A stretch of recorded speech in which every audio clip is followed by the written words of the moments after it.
Hi YouTube, welcome back to my channel. You can see two Tom Ford eye palettes, quads in front of you, and those of you who follow me on Instagram may be a bit surprised by that because I have been showing my long-awaited rose cashmere, I think they're called Shade and Illuminate palettes, quads plus some face products.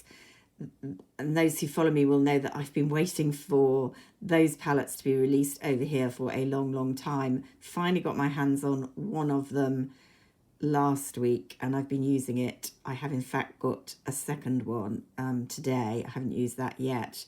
But in the meantime, you wait ages for a Tom Ford product, and then like the buses, several come along at the same time.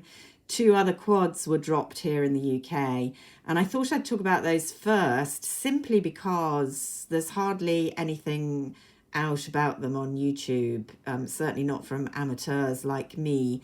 I think the reason being they've been released here in the UK at the same time, if not slightly ahead of the US, which is very unusual. But there you are. So I thought it might be useful to those of you in the UK who are interested in getting them. They're both available on the Tom Ford website, and I suspect they may get some coverage at Selfridges and Harrods when they've finished promoting the Shade and Illuminate palettes, because they may not be ones that you necessarily want to get. Why do I say that? Let's have a look at them and compare them with previous releases from Tom Ford.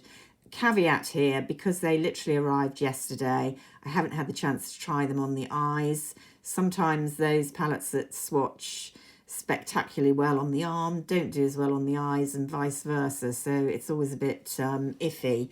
But we can just have a look at generally the colour and the textures that they're offering. So these two are called Meteoric number 27 and number 26 Visionaire, and I got both of them. I think they're the only two in this particular release, certainly that we're getting over here. So here we go with, I've forgotten already, Meteoric, which of the limited reviews I've seen seems to be the most popular, and I can understand why. The minute I looked at it, it made me think of Pretty Baby, which I'm going to show you in a moment. Although in fact they're not that similar compared side by side. You can see it's a very cool toned selection. There are unusually two of the top coat glitter shades. I call them top coats. Sorry about my shaky hands. I haven't taken my medication today. What can I say?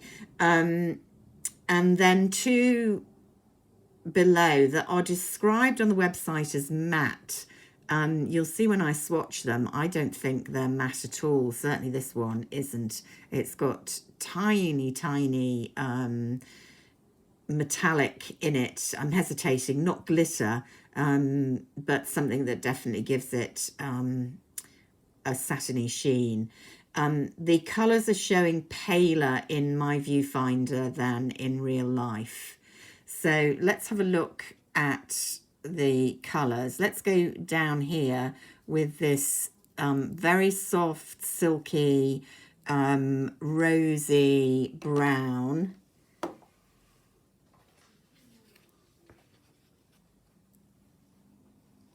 Let's put it on here.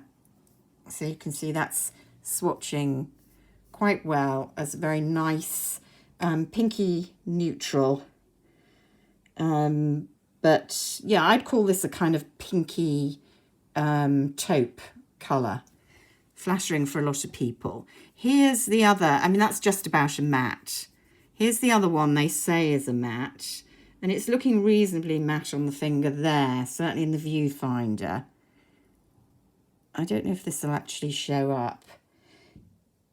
It's actually got a kind of goldeny sheen on the brown, and you can see it's looking a bit warmer on the skin than in the pan, but I'd call it a medium to cool toned, quite light brown. I mean, both of these colours, they're nice and smooth as they swatch, but they're not densely pigmented. I think this is going to be very wearable, but perhaps not as startling as some Tom Fords. Now, a big turn off generally for me would be 2 glitters, because I don't use these a lot. So 1 is okay, but 2 in the same pan is a bit much. So there's the gold. You can see just a nice, slightly pigmented sheen. I may have actually swatched that on a dirty finger, which probably didn't help, but then you tend to use them as toppers anyway. This is the one that most people are going wild for. I say most people, the few people who've reviewed this palette. There you go. You can see that's going to just look like a slightly lilac-y fairy wing type topper. It is incredibly pretty on the arm because the glitter isn't too clunky. It just gives a sort of sheen. So there you can see it's a fairly neutral palette. Now, when I looked at it, as I say, I thought of Pretty Baby. Here's Pretty Baby. Can you see? Much more pigmented. And no out and out glitter shade on Pretty Baby. There they are next to each other. So I think you can see the similarities that made me think of Pretty Baby. But of course the top 2 colours in that one are not glitters. They're satins. So in a way far more useful. Pretty Baby is one of my favourite Tom Ford palettes. It actually wears really, really well. If anything, better than it looks in the palette on the eyes. I picked out Silver Topaz. This is quite an old one because this glitter here I think is very similar to the Champagne glitter. Mine's a bit scratchier. This is one of my original ones, so it's that colour there. And actually you can see the Silver Topaz one is much more sheer than this one, I think. Let's pop that one out of the way. So what haven't we looked at that I pulled out? Orchid Haze, I thought might be quite similar in the general palette tone. Much darker, more aubergine, darker brown. But again, the others very similar in tone, although different in texture. I've seen people talk about Seductive Rose as being similar to this one. I haven't got that. And other people have talked about Disco Dust, which I was sure I had got, but I couldn't find it. So I can't tell you about that. So I'm interested to see how this one works out on the eye. But I think you can see from the number of palettes that I've compared it to, it's not a startlingly original Tom Ford palette. It's probably fairly universally flattering, but given the price point, unless you're a real Tom Ford freako like me, I'm not sure you're going to want to rush out and buy it. But hold your horses if you're in doubt. Never let me stop anyone from spending good money on nice cosmetics. But if you're doubtful about it, at least hang on till I've had a try of it.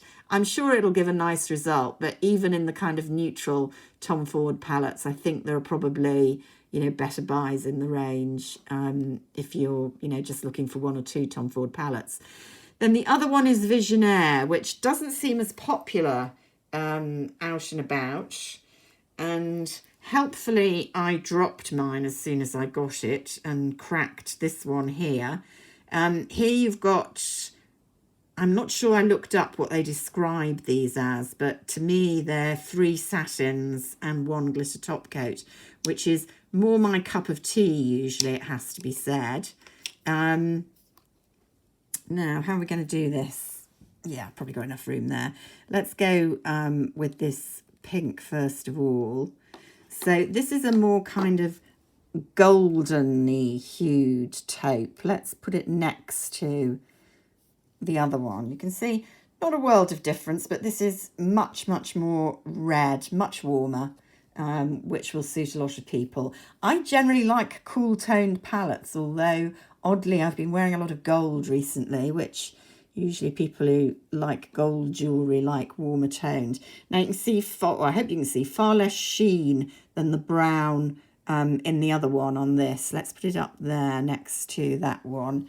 So you can see, actually this looks kind of cooler toned, but a deeper, slightly more pigmented, but a mid-pigment brown. That's actually a colour that's going to, I would say, translate really, really well on the eyes, I suspect. And then this one doesn't feel as satiny, but has a nice kind of texturized, yeah, that's a pretty colour. But again, slightly more kind of shimmer in it than the one, the equivalent one in the other palette. Those two, I'm not sure you're going to get huge contrast on the eye. I mean, you can see there, they're different textures, but not a huge contrast. And then finally, here we go with the gold shimmer. And you can see, actually, that's much closer to, what was this I showed you? Lost track. Well, I'm going to show you Golden Mink, because that was the one that I immediately thought of when I picked up this palette. So there they are side by side, definite differences, much reddier here. This one in Golden Mink is a much more textured, glittery, kind of rose gold. The gold overlay, very, very similar. You've got a kind of lighter taupe, so a much bigger contrast between the two browns in Golden Mink, which is, again, an old Tom Ford palette, although I think it's still in the range. Very popular with a lot of people, not up there with my favourites, but it is pretty. So curiously for me, because I'm not as much a fan of the warm toned, I think if I could only have one of these two palettes, certainly if I didn't have Golden Mink, I would probably go for this one, the Visionaire. But as I say, we'll see how they translate on the lids, because they might look very different indeed. They're both retailing at £68 here in the UK. So I've got to say, just from those first impressions and looking at them, feeling them as I swatch them, unless you're a real fan, I wouldn't honestly say rush out and get these ones. I have to say, the older I get, the more Tom Ford palettes I get. I think the really stunning Tom Ford palettes, by and large, are the wet and dry formulas. Neither of these are the wet and dry. I think that's what Tom Ford does really well at the moment, and seems to have concentrated the interesting colours into those. There are exceptions. Cocoa Mirage, if you can get your hands on it, that's not a wet and dry formula. It's a very neutral palette, but a sensational palette. I'm saying that, I don't know whether the recent formulations of it are as good as the one that I had several years ago. I think there was one called Last Dance, which is not a wet and dry, that I'm very fond of. But by and large, it's the wet and dries, I think, that are really worth shelling the money on. So anyway, hope that's useful and interesting for you. I'm really looking forward to showing you the Shade and Illuminate palettes that I've managed to get my hands on. And until then, bye for now.